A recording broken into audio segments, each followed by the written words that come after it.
In my past life, my sister forced me to marry an ugly and poor thug. 10 years later, that thug became a billionaire stock market genius, and I lived in luxury. After being reborn, my sister rushed to hold the thug's hand and did everything she could to marry him. But she didn't know, the real stock genius was me. Her man knew nothing and was just a puppet I put on stage. When I was reborn, I was in a dim sports equipment room. In front of me was a figure breathing heavily. It was my ex-husband, Jack. He ripped open my shirt buttons and pressed his face to my neck like a wild beast. I was weak, my limbs spasming uncontrollably. In the chaos, I realized time had turned back. I was 17 again. Back to the day my sister Wendy drugged me. Just as Jack was about to tear off my shirt completely, the sports room door busted open from the outside. Someone rushed in. It was Wendy. She looked like she had sprinted over, her hair sticking to her sweaty face. She didn't care to fix it and hugged Jack tightly. "Jack, don't be with her, you're mine." I suddenly understood. Wendy and I had both been reborn. In the past life, Wendy liked the school heartthrob,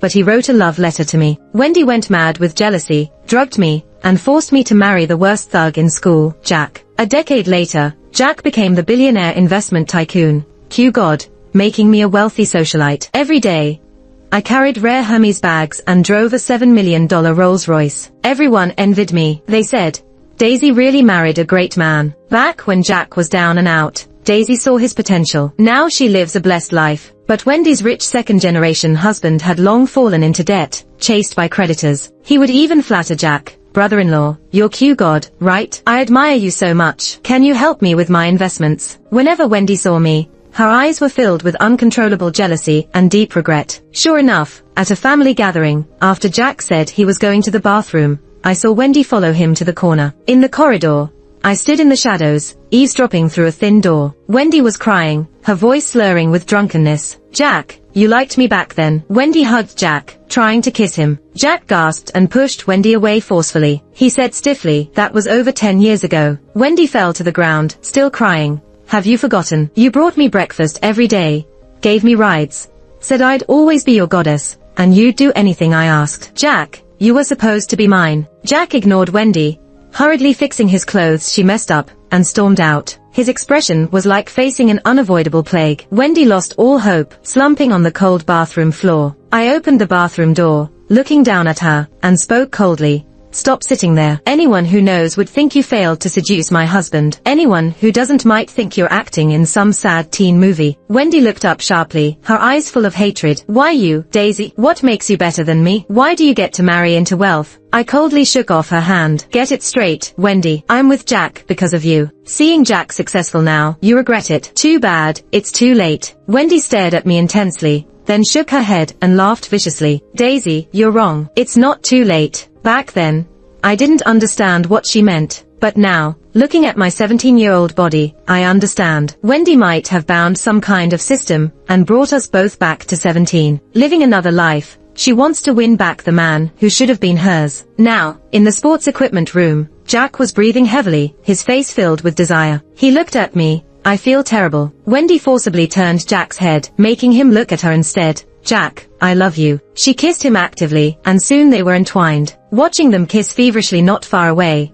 I struggled to get up, buttoned my clothes, and stumbled out. "Thank heavens. Thank you, Wendy. I never dreamed that I could escape this nightmare and start over." In my past life, Wendy drugged my and Jack's drinks, locking us in the sports equipment room. Then she brought our parents and neighbors to catch us. The neighbors saw Jack and me in disarray. My parents felt disgraced, convinced no other man would want me, and forced me to marry Jack. When I refused, they locked me at home, giving no food or water, beating me daily. Wendy cried beside them, pleading, "Just marry Jack. Otherwise, for the sake of the family's name, they'll have to beat you to death." Eventually, near death, they forced me to marry Jack. Even though I later had riches, this incident was a lifelong shadow. Now, I've finally escaped this shadow. At dinner, Wendy returned, her face flushed with excitement. She couldn't wait to announce that she wanted to marry Jack. Our parents were so shocked they dropped their chopsticks. "Wendy, why? Jack keeps failing and is in his 20s still repeating grades. How is he good enough for you?" Wendy shook her head, insisting, "Mom, Dad,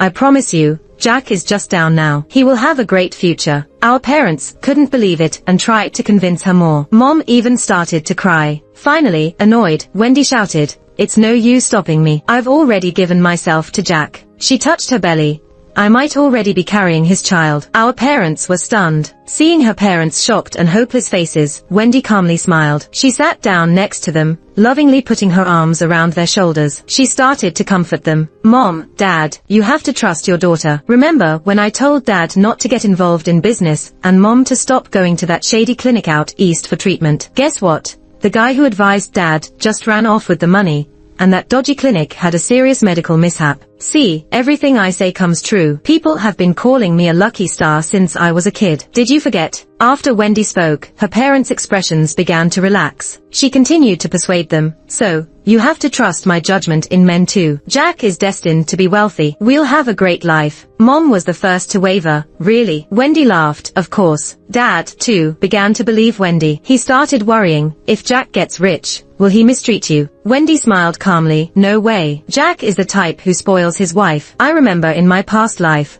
after Jack's identity as Q God was revealed, countless young beauties chased after him, but he only had eyes for me, his original wife. He'd open the car door for me, serve me food during meals, and would follow my lead. Wendy's current husband, despite being deep in debt, couldn't stop ogling younger girls. No wonder Wendy was so jealous. Listening to Wendy praise Jack in front of our parents, I silently ate my meal, pretending not to hear. But even though I ignored her, Wendy wasn't done trying to make herself known to me. That night, Wendy barged into my room. She stared at me, engrossed in my homework, and sneered. Daisy, don't think I don't know what you're up to. You pretend to be all quiet, but you're scheming to steal Jack from me, right? Honestly, my sister's mindset was laughable. It's almost embarrassing to admit she's my sister, but I was happy to let her misunderstand. If Jack could occupy all her attention, she wouldn't compete with me for what's truly important. As she talked, Wendy came closer. She grabbed my chin, forcing me to look at the mirror beside us. You might as well give up. Look at yourself. How could you ever compete with me? In the mirror was a skinny,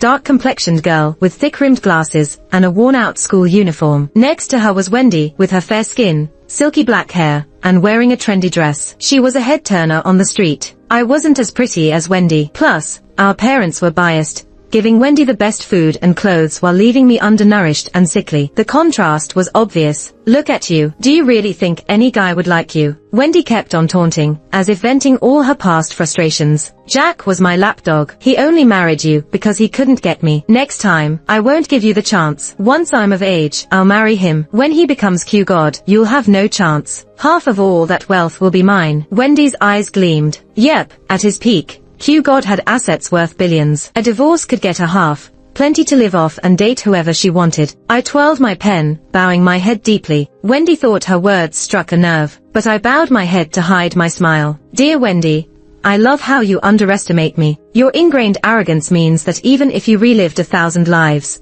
you'd never guess that the real Q God is me. Yes, I'm the one who built a fortune from nothing with my smarts, courage, and luck. First by making huge gains in the stock market, then by heavily investing in Bitcoin at the perfect time, achieving complete financial freedom. My ID on the investment forums, Q, was just a random keystroke, so they called me Q God. Many were curious about my true identity. Knowing I couldn't stay hidden forever, I put Jack in the spotlight as my puppet, or rather, my scapegoat. Our world has many ups and downs. Sudden wealth brings envy, and sudden poverty brings danger. In those years, Jack was kidnapped 3 times and beaten up by enemies 4 times. When he returned with me to visit family, he'd just been beaten. He had a broken rib. That's why when Wendy hugged him, he grimaced and pushed her away. Despite bearing all the attacks in the spotlight, Jack never dared reveal the truth. He didn't dare cross me. Being my puppet, he at least enjoyed luxury. Without me, he'd be nothing. Looking at the clueless Wendy, I smiled genuinely. Wendy, I said softly, I wish you and Jack a lifetime of happiness. Go ahead. Bind yourself to him, but I'll focus on my exams, save money for college, and get far away from this family. I sincerely hoped Jack and Wendy would stick together. However, after school, Jack stopped me. He skidded his bike to block my path and gave a cocky whistle. Daisy, you look great today. What's the occasion? I stepped back, feeling a chill. I knew Jack's true nature. He was a complete creep. In his world, the unattainable was always the most desirable. Last life, it was Wendy. Now it was me. Clenching my teeth, I tried to sidestep him. I'm going to work. Let me pass. I've been working at a supermarket recently, helping with the cash register to save some money for myself. The boss is really nice. Seeing me in a school uniform that's too short and doesn't fit, he gave me some of his daughter's clothes to wear. A light blue cardigan and a snowy white skirt made me look a lot prettier than usual. Turns out, Jack noticed me. Right now, he's coming over, grinning slyly. Working? Doing what kind of work? I've got some work for you too. Want to do it? He said while trying to get closer to me. I held back my nausea, quietly slipped my hand into my bag, and grabbed a pair of scissors for self-defense. But before I could take them out, someone rushed out from the side. She shoved me aside hard and stepped in front of Jack protectively. Daisy, why are you always sticking to Jack for no reason? Her voice was loud, finger pointing at my nose. Trying to seduce Wendy's fiancé. Have you no shame? Jack stood at a distance, touched his nose, and chimed in. I just happened to meet Daisy while riding my bike, and she wouldn't let me leave. Hearing this, Wendy got even angrier. Daisy, still not giving up. Look at yourself in the mirror. Do you think you're good enough for Jack? I'm marrying Jack for sure. If you dare seduce him again, I'll have our parents sell you to the mountains. She then pulled Jack away and left, but clearly, she still wasn't at ease. That night when I got home, I found my room had been ransacked. The tin box where I kept my savings was lying open in the middle of the room. All the money I had saved from working at the supermarket was gone, and Wendy held the cash in her hand. Wendy, looking smug, waved the cash in one hand and pointed at my nose with the other, her long nails almost poking my face. This is the stash of money Daisy has been hiding. She's been hanging out all the time, actually going to sleep with the supermarket owner. I saw him give her money and buy her new clothes. Wendy pointed at the cardigan and skirt I was wearing and sneered. Now, everyone probably knows there's a mistress in our family. Before I could say anything, Dad, with a gloomy face, rushed over and slapped me hard. Mom stood beside him, crying and complaining. People said this girl was unlucky. I took so many abortion pills and still couldn't get rid of her. Now look, she's disgraced our whole family. That's how my parents are. They've always unconditionally favored Wendy. Wendy could do no wrong. I, labeled a jinx by a fortune teller before birth, caused Dad's business to go bankrupt shortly after I was born. So, whatever I do is wrong. Then Dad seized all my savings and started beating me with a belt. Wendy stood by with a self-satisfied smile, her tone manipulating, but pretending to be sympathetic. Daisy, don't blame Dad for beating you so hard. If he doesn't, you won't learn your lesson. Girls need to have self-respect. Don't you ever earn that dirty money again. I passed out from the intense pain. When I woke up, I was lying in the yard. My parents had taken Wendy shopping. Wendy was going to get engaged soon, so they were buying her a nice dress. I had lost all my savings, and I didn't even have any medicine around. Struggling to get up, I made my way outside the yard. Next door was my cousin's house. Only his wife was outside doing laundry. Seeing me so debilitated, I couldn't even speak. She was shocked. Daisy, my gosh, what happened to you? My cousin's wife dropped the clothes and came to support me, only to find her hands smeared with blood. Hold on, I'll get some medicine for you. Lying on the ground, I looked up at the sky. The moon was bright, but there are always dark corners in the world that it can't shine on. My cousin's wife was applying medicine to my wounds. How could your parents be so cruel? After all, you're their own daughter, she lamented, wiping away tears. She was a kind-hearted woman but had a hard life. Barely literate, she had to quit school after 3rd grade to help at home. Later, her father sold her to my cousin to pay for her brother's bride price. Now, she was tenderly treating my wounds, and I touched her arm, which was also covered in scars. My cousin often beat her. In my previous life, she died before I turned 20. After a long silence, I suddenly asked, do you have any savings? She paused, then sighed in relief. I do, about 2,000. Why? I'm not asking for your money for school. I want to help you earn more, I explained softly. I can turn your 2,000 into 20,000, even 200,000. She laughed, not believing me, and spoke to me as if speaking to a child. Take the 2,000 for school. You can pay me back when you graduate. We're family, no interest, of course. I stayed quiet, gazing at the endless night sky. In my last life, I returned too late to save her. This time, I'm determined to help her, and myself. Wendy, you're too foolish. With the chance to turn back time, all you can think about is getting a man. While my head is full of stock codes, do you even realize what kind of advantages you've handed me? Early Monday morning, I went to school with the money my cousin's wife gave me, planning to secretly escape during the long break to open an account at the securities firm. I never expected that just as I rode my bike out of the school gate and hadn't gone far, a figure would suddenly leap out from an alley ahead. The person swung a spiked wooden stick at me. In my rush to dodge, I fell off my bike, hitting the ground hard. Ignoring the pain, I quickly covered my backpack, which was stuffed with all the secret money my cousin-in-law had given me. In front of me were a pair of brand name shoes. Looking up, I saw a round, chubby face looking down at me with a malicious smile. I recognized him. He was Wendy's husband from her previous life, Ken. Ken had been Wendy's loyal backup since middle school. He was a wealthy heir, whose dad did business in the South. While we were still stuck in drab school uniforms and wearing knockoffs, Ken knew all about foreign luxury brands. Ken had chased Wendy for years. Wendy disliked his looks but couldn't let go of his wealth, so she kept stringing him along, using him as her backup throughout her teenage years. Eventually, Wendy got older and didn't find a better catch, so she married Ken. Little did she know, shortly after their marriage, Ken's family went bankrupt. Wendy, who had invested with them, was also implicated. The whole family ended up in debt and couldn't even use public transport. No matter how miserable Ken might be in the future, at this moment, he was still that arrogant, wealthy scion. No one dared to offend him. So, protecting my backpack, I cautiously stepped back, not wanting a direct confrontation. But Ken wouldn't let me go. He kicked my face with the toe of his shoe and sneered. Wendy always said her sister was a sneaky little brat. Caught you red-handed sneaking out of school. Where are you off to? I whispered. Just buying some stuff. Buying stuff. Ken laughed. His laugh suddenly stopped as he snatched my backpack,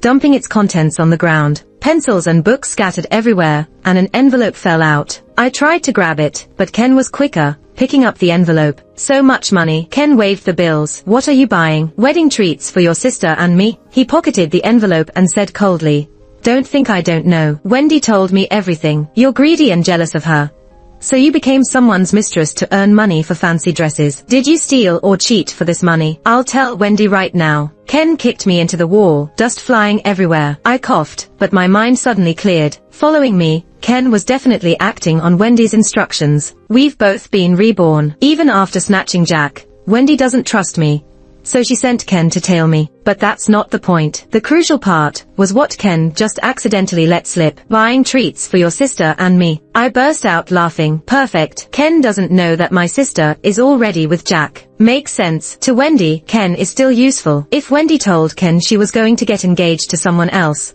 how could he continue to obey her? Ken was about to leave when he noticed my smile. He frowned and asked, what are you laughing at? My smile widened. I'm happy for my sister. You love her so much and protect her. I'll have a great brother-in-law in the future. I really hope you get married soon, I said softly. Ken liked hearing that. His eyebrows relaxed, but he still eyed me suspiciously, saying nice things now. Want me to let you go? You don't need to let me go. I haven't done anything wrong, I said, standing up and dusting myself off. This money is from my cousin-in-law. She heard about Wendy's happy news and asked me to buy gifts for Wendy. Ken's expression changed. He frowned. What happy news? Feigning confusion, I replied, no idea, but I heard from my parents that they plan to arrange an engagement for Wendy before she goes to college. Since folks here know each other well, it's better than being tricked by bad men in a big city. I observed Ken's reaction and then chuckled. Idiot, you still don't get it. Ken looked puzzled. Get what? Wendy's engagement is definitely with you, I said, beaming. Think about it. Everyone knows you like Wendy. My parents said childhood sweethearts. Among the boys around,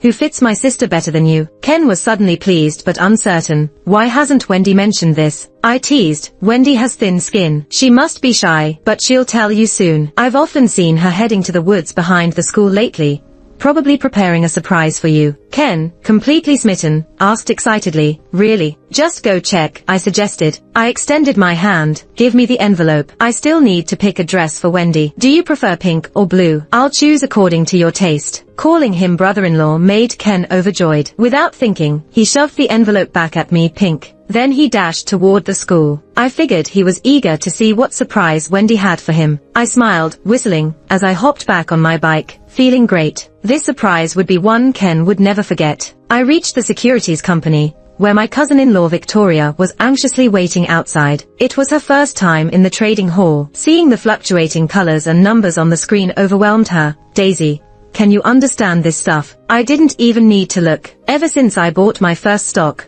the market trends from 10 years before and 10 years after have been engraved in my mind, unforgettable forever. I didn't mention any of this to my sister-in-law.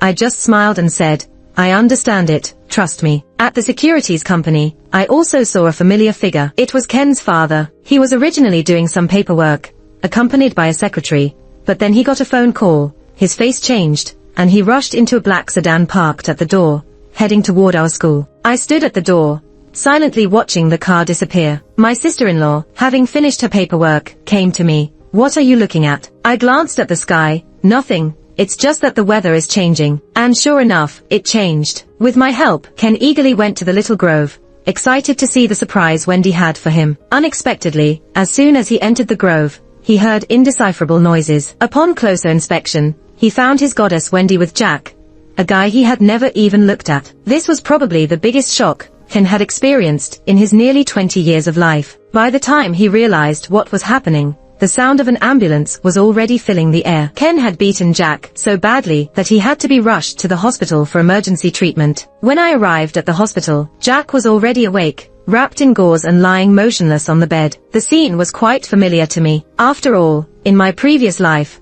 I had pushed him in front to shield me, and he often ended up beaten like this. But Wendy had never seen such a scene before, and she was crying like her life depended on it. By Jack's bedside, Ken was brought into the hospital room by his father, who was initially worried about his son going to jail and wanted to negotiate a settlement. But Ken, like an enraged bull, charged at Jack the moment he entered the room. If it weren't for his father's two quick-witted secretaries holding him back, Jack might have been thrown out the window. "Ken, apologize now." Ken's father was urgent. "Apologize for what? I did nothing wrong." Ken panted heavily, pointing at Jack on the bed. "He assaulted Wendy. I beat him up because of that." Poor Ken. As a normal person without the perspective of rebirth, his first reaction upon seeing Jack with Wendy was naturally this. At this moment, Ken looked hopefully at Wendy. "Wendy, say something for me. I did it to save you." Ken's father also saw a glimmer of hope, looking at Wendy. "Young lady, you were a witness. Tell everyone the truth." For a moment, all eyes in the room were on Wendy. She bit her lip, hesitating for a long time. Finally, she blushed and said softly, "We were willing." Ken turned pale instantly. "What? Wendy, you can't be serious." Even though Jack was encased in plaster, he managed a smug smile from the bed. As a small-time thug, he had never in his life managed to make someone like Ken, a wealthy young master, suffer. Wendy had given him this chance, and he was ecstatic. "That's right, Wendy and I are in love," Jack said loudly, ignoring the pain from his wounds. "Ken intentionally hurt me. He should be in jail." Ken's father's face turned dark. He stepped forward, not looking at the bed-confined Jack, but instead tried to pressure Wendy. "I advise you to think carefully before you speak." Ken's family was powerful and wealthy. Even my parents were getting scared, urging Wendy, "Wendy, why don't you think it over?" It was clear Wendy was really torn, but she couldn't afford to offend Jack. Not only that, she had to hold on to Jack tightly. After all, he was Q-God, and compared to the future billions of wealth, Ken's family seemed insignificant at this moment. So she gripped Jack's hand tightly. "There's nothing to think about. Jack and I are in love, and anyone who hurts Jack should pay the price." Ken couldn't bear it any longer. He shook off the secretary's hands, charged up, and slapped Wendy. "Wendy, are you blind?" In the previous life, Ken's family went bankrupt shortly after their marriage, and he was always submissive to Wendy. Wendy never respected him. This was the first time this man she despised so much had slapped her, and she went mad. "Ken, who do you think you are?" She pushed Ken away roughly. "A spoiled rich kid who thinks money makes you invincible. Let me tell you, in a few years, your family will be bankrupt." With those words, even Ken's father, standing not far away, turned livid. Finally, Ken stormed out, and Wendy chased after him, leaving just my family in the hospital room. My dad was so anxious he was rubbing his hands together. "Wendy, why did you have to offend Ken?" My dad had recently started a small business relying on Ken's family resources. With Wendy offending Ken like this, his business was as good as dead. Wendy frowned impatiently. "Dad, don't be so short-sighted. Business is just business." She looked at Jack like he was a precious gem, gently saying, "With Jack, we'll have everything." In the following days, my parents were busy dealing with Ken's family making things difficult in business. Wendy was busy being sweet with Jack at the hospital. I was busy studying and making money. Everyone had a bright future. When Wendy came home to make soup for Jack, she caught me diligently working on my homework. "Study hard," she sneered. "Study as much as you want, but even if you go to the best university, you'll still end up working for someone else." I ignored her, focusing on my homework. In my last life, I was forced to be with Jack and never had a chance to go to college. Later, I earned a degree through adult education, but it always felt like something was missing. Wendy didn't understand that not all actions are for money. Money is a tool to achieve happiness, not happiness itself. For example, I wanted to experience 4 years of college, have a pure, unpolluted campus romance, gossip with roommates, discuss the future, and go for late-night snacks after club activities. These were joys I had never experienced in my previous life. After Wendy left, I met up with my sister-in-law. She had her lower face covered with a silk scarf, and I had my baseball cap pulled down low. We both looked like we were up to something shady. "I've been following your instructions to buy and sell," my cousin said. "This money is yours." She handed me a bank book. To my surprise, besides the initial $2,000, she had added all the money I earned. "What are you doing?" I said. "This profit was earned with your principal. That's your money. I should just take a cut." She waved me off. "I didn't do anything. Why should I take the money? I just lent you $2,000, and now you've returned it. I can't keep the profit. It's asking to be struck by lightning." We went back and forth for a while, but she wouldn't budge. "Here's the deal," I said. "I'll hire you." She was puzzled. "Hire me for what?" "I need to prepare for exams,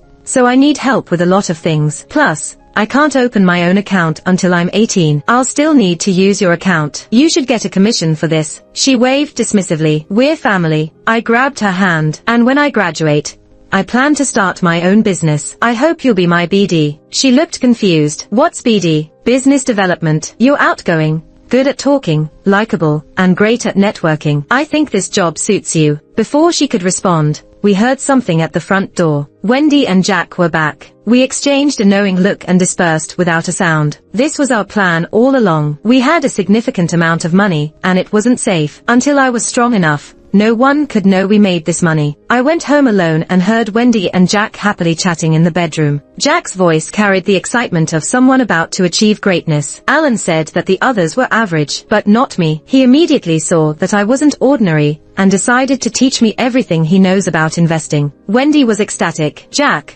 I knew this day would come." I peeled an apple in the kitchen and ate it. "Oh, Alan, now I get it. In my previous life, Wendy went to an ordinary university for prep, thanks to my parents' money. She never met Alan, but I did meet him. This Alan was always dapper in a 3-piece suit. He had a captivating personality, and gave gripping speeches about achieving financial freedom. Alan's appearance was perfect for Wendy's expectations. Jack had started as a good-for-nothing punk, but he became a multi-billionaire known as Q. This transformation was like a talentless boy turning into a legendary hero, which must involve some magical training or expert guidance. And now, Wendy thought she had found a miracle in Alan. "Tomorrow we'll go see Alan again. Jack, you study hard with Alan and don't worry about anything else." Jack seemed troubled. "But what about the $60,000 apprenticeship fee?" "I'll find a way," Wendy said firmly. I almost bit into my apple core. I knew Wendy wasn't very smart, but I didn't realize her brain was this smooth.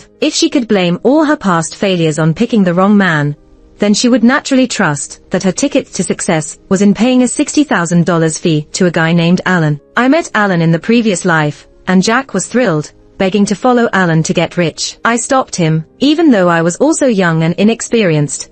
I could tell something was off about Alan. If someone really knew how to make tons of money, they wouldn't spend their time teaching others. Why would someone that wealthy need to charge $60,000 for an apprenticeship? Jack called me narrow-minded back then. He said I was underestimating Alan's generosity. Alan wasn't in it for the money. He just wanted to help us get rich. Then why charge a $60,000 fee? It was a way to screen people, so Alan could see our commitment. In the end, since I refused to agree, Jack went to Alan himself. He didn't have the fee, but Alan didn't make a big deal and agreed to take him under his wing, making Jack admire him even more. They went south together, and I didn't hear from Jack for over a year. When I finally saw Jack again, he had escaped from a pyramid scheme and called me, crying for help. "Daisy, save me." I did feel a bit of pity for Wendy and Jack, heading straight for Alan. That night, I overheard Wendy talking to my mom. "Mom, Daisy will turn 18 this weekend. I think she can start dating. Jack knows a rich old guy. He's older,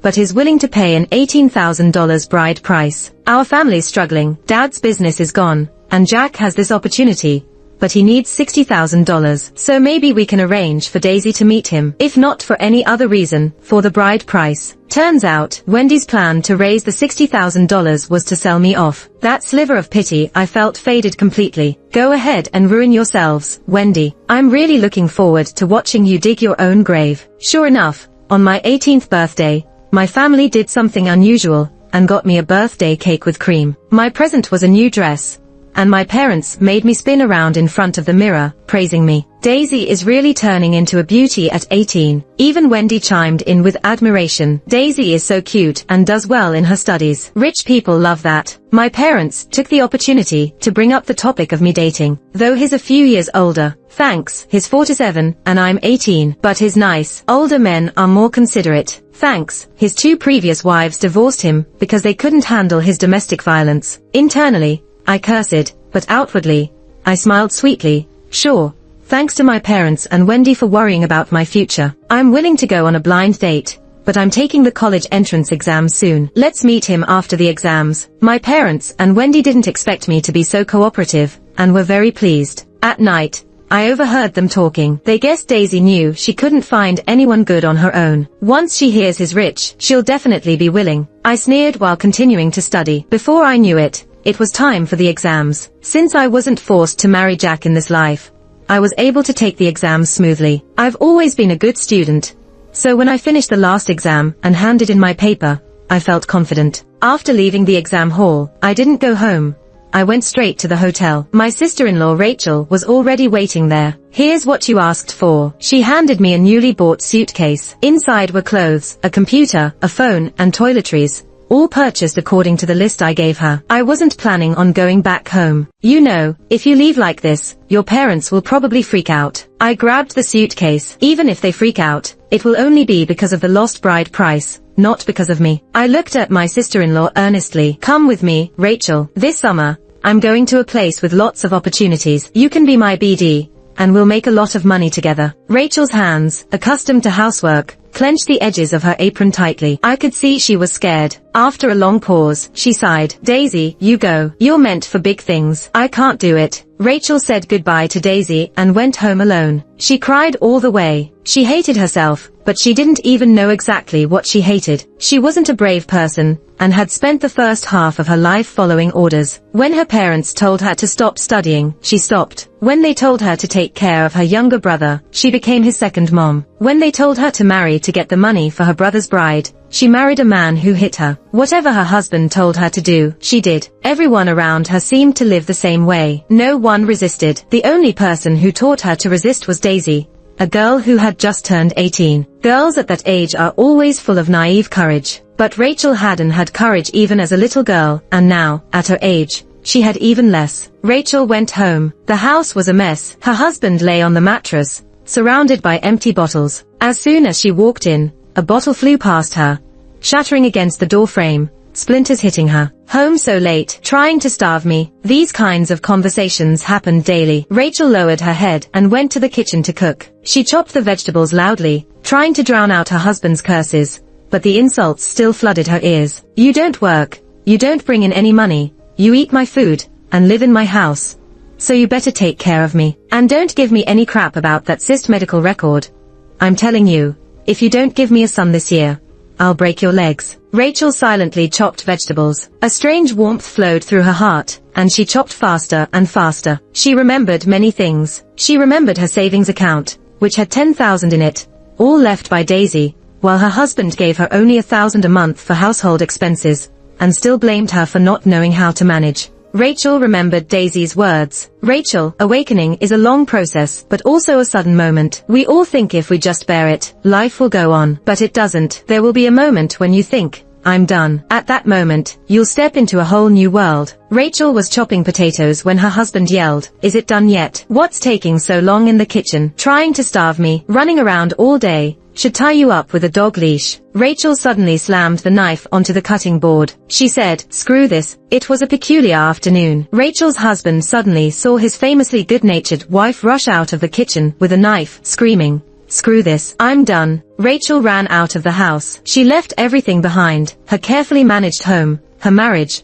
her original family. She didn't look back once. She ran down the road. Ahead was a stunning sunset, but she had a strong feeling. She was heading toward a new world. Just as I was about to leave the hotel for the train station, Rachel ran up. She had lost a slipper, her hair was a mess, and she still wore an apron. She came up, out of breath. Daisy, I've made up my mind. I'm coming with you. I said, put the knife down first. On the day she said goodbye to the old world, my sister-in-law Rachel had been chopping vegetables in the kitchen. In her excitement, she forgot to put the knife down. Luckily, the sight of the knife stopped her violent husband from trying to stop her, and she could escape safely. I bought Rachel a new pair of shoes and then got her a train ticket. She kept looking at me with bright eyes. Daisy, you mentioned making me a BD. What do I need to learn? Even though I'm old, I can learn. I corrected her. Also, you're not old. At 25, you still have time for everything. Yes, there's still time, she said cheerfully. Daisy, I think I can be a great BD. It's fine. Starting is always good. The future gives us plenty of time. The train started down the tracks, the sun setting like gold outside the window. My sister-in-law was excitedly studying a vocabulary book beside me, and I leaned against the window, gazing at the endless scenery. The next 10 years are going to be a decade of soaring success. Opportunities are endless. I'm ready. This time, I'm only going to do better than before. I saw Wendy again 3 years later. She and Jack had escaped from a pyramid scheme den and were making statements at the police station. Since I was a relative, the police called me in. When I saw Wendy again, I almost didn't recognize her. Even though only 3 years had passed, Wendy looked like she had aged 20 years. She already had gray hair and deep wrinkles between her eyebrows, while Jack was hunched over and had a sly look in his eyes. How should I put it? Went from a small-time crook to an old crook. Wendy couldn't recognize me either. I wore a silk dress with no logos, but you could tell it was expensive from the fabric. My previously dark and thin skin had turned fair and delicate, and my once dull yellow hair had become jet black and silky, casually draped over my shoulders. The car that took me to the police station was a familiar Rolls-Royce. The driver in white gloves opened the door for me, and bodyguards in black suits followed silently behind. Wendy was stunned watching me sit in front of her. No, impossible. I pretended to be confused. What's impossible? You didn't marry Jack. Jack is mine. Wendy's voice suddenly became hoarse and screeching. How are you rich? I frowned impatiently. It's been 3 years since we last saw each other, and this is how you greet me. When did I ever try to snatch Jack from you? He's definitely yours, rest assured. My tone was very cold. I already knew what happened 3 years ago. Right after the college entrance exam, I ran away. My parents couldn't find me, so the arranged marriage fell through. To raise the $60,000 for Jack's apprenticeship fee, Wendy took out a high-interest loan. She firmly believed investing in Jack was worth it, and no amount of interest could overshadow Jack's future wealth. Then one wrong step led to another. Loyal to Alan, they followed him south and ended up in a pyramid scheme den. They were controlled, beaten, and had their freedom restricted. Wendy nearly went crazy and repeatedly asked Jack, "Did you experience this in your past life?" But Jack hadn't reincarnated, so he couldn't answer her. At this moment, Wendy faced me, trying hard to figure out what went wrong. After a long while, she gave me a creepy smile. I understand now. You memorized the stocks Jack bought in the last life and replicated his actions this time, didn't you? I played with the jade ring on my finger. Couldn't be bothered to respond to Wendy. With that level of intelligence, she's really not worth talking to. A great opportunity to start again is right in front of her, and she could have at least memorized some lottery numbers, but nope. She just fixated on Jack. Doesn't matter. Jack escaped from the pyramid scheme. He can buy stocks later on. Daisy, you just wait and see. This lifetime, I will definitely live better than you. So, after leaving the police station, Wendy borrowed money wherever she could to raise enough for Jack to buy stocks. But I don't know anything about this. Jack was very perplexed. Don't worry, you're Q-God. You can buy based on your intuition. Jack didn't know what Q-God was, but listening to Wendy's flattery, and reading a few stories online about getting rich through stock trading, he got all fired up, thinking his turn was next. So he bought a large amount. At first, he actually made some money by luck. Wendy was overjoyed, and they soon invested all their money back into the stock market. Then, an unprecedented crash happened. Wendy couldn't believe it. She gripped Jack's hand. It's okay, Jack, you're Q-God. We can definitely make a comeback. They decided to get a good night's sleep and figure out a plan the next day. The next morning, Jack woke up, rubbing his eyes, and said to Wendy, I had a dream. In my dream, in the last life, when Daisy and I were in the equipment room, you didn't barge in. So we ended up getting married. Later, you went on to study and married Ken. I stayed with Daisy in our hometown. Alan showed up, and I wanted to be his apprentice, but Daisy wouldn't let me. I went behind her back, and got scammed into the pyramid scheme. Years later, I escaped, and Daisy came to bail me out. By then, she was very wealthy. She said she didn't want to care about me, but if I still wanted to follow her, I'd have to work for her. She made me do interviews with the media. They took my pictures and called me Q God. I agreed and repeated the lines Daisy told me to. Actually, I didn't understand anything. I was just a shield for Daisy, and those who hated Q God would take it out on me. I nearly got beaten to death a few times. I knew Daisy hated me. This was her way of punishing me, but I didn't dare leave, nor tell the truth, because I was scared Daisy wouldn't care about me anymore. Then I'd just be a complete loser in society. Jack finished speaking and saw Wendy's face looking dreadful. He waved his hand in front of her. Mad at me? Jack coaxed her. I dreamt of being with your sister. Are you jealous? Sorry, I definitely love you the most. Jack mumbled in confusion, but that dream was too detailed, wasn't it? Before Jack could finish, Wendy let out a piercing scream. She tore at her hair, screamed like crazy, and even banged her head against the wall. Jack hadn't grabbed her in time, and Wendy fainted. So, when your sister woke up, she was like this. In the mental hospital, I watched the woman before me. She had gone insane, sitting on the bed, laughing foolishly, and then bursting into tears. I gave so much, so much. I'm the female protagonist in a rebirth story. Rebirth heroines always rise to the top. Why didn't anything change? I told Jack to leave and sat down next to Wendy. You don't get it. Rebirth isn't what's useful. It's the advantage of information asymmetry, changes in thinking and perception, and you don't have any of that. But still, thanks for sending me back. I sincerely appreciate it. Because of you, I've lived a very successful life. Wendy stared at me. After a moment, she screamed again. Keep an eye on her. Don't let her hurt herself. I instructed the medical staff and then left the psychiatric hospital. Today, I had someone important to meet. Deep in an alley was a small shop with a blue-tiled roof. There was a sign at the door, Wish Shop. It looked like a shop only middle schoolers would visit. I walked in. A handsome young man was dozing off behind the counter, hugging a big yellow cat. When he heard the noise, he immediately stood up. Welcome. He froze for a moment when he saw my face. Sorry for the wait. What's your wish? I smiled. Drop the act.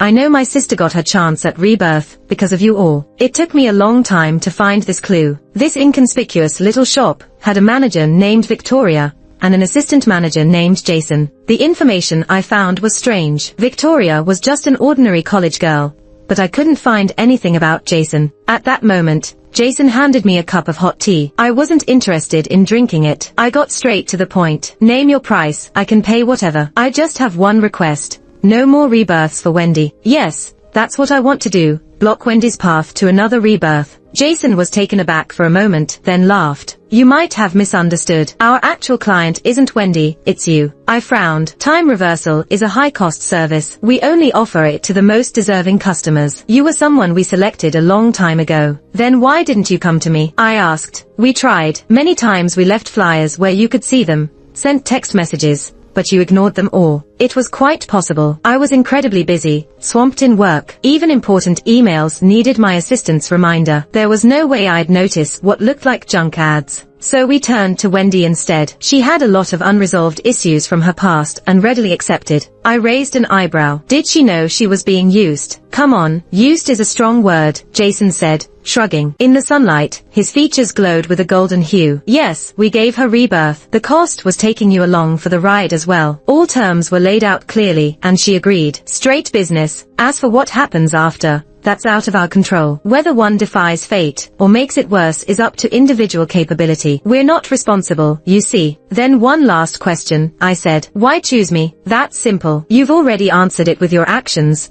Jason said with a smile. This time, you changed your investment path, putting more effort into the real economy. You created nearly 10,000 jobs and drove manufacturing reform. He added, many lives changed because of you. Like Rachel. There was a picture of Rachel on a financial magazine on Jason's counter. She was smiling radiantly, successful as a female entrepreneur, no longer the woman who met a tragic end due to domestic violence in the past life. And many more women like Rachel, Jason noted. It's been a deal well worth our while. When Victoria returned to the Wish shop, Jason was searching for something to cover his instant noodles. Want a bite? Jason asked. Victoria ignored him, opened her notebook, and confirmed the follow-up details of the business. Wendy would spend the rest of her life in a psychiatric hospital. Her parents, bankrupt and in debt. Jack, sick and homeless. Ken was in prison for assault, and his father was a convict. Victoria noted the outcomes of these side characters, but none of this should matter to Ms. Daisy. These people couldn't stop her in the last life,